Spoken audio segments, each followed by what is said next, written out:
Health Minute is brought to you by St. Francis Health. We listen, we heal. Welcome back. Well, a little-known virus is prompting the CDC to sound the alarm. Mandy Gaither tells us why.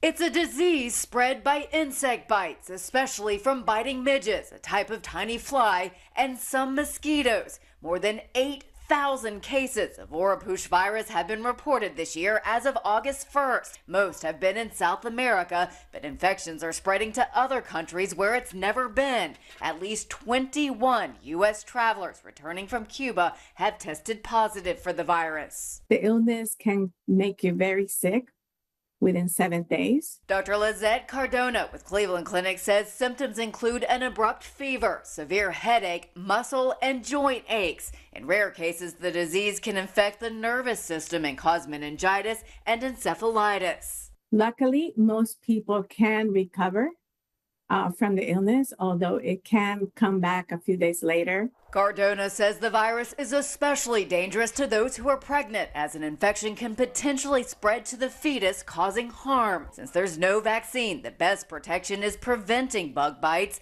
Wear loose-fitting, long-sleeve shirts and pants. Use EPA-registered insect repellent that's labeled for use against flies and biting flies, and stay in air-conditioned places to keep insects outside. Most of the cases in the U.S. have been imported from travel overseas.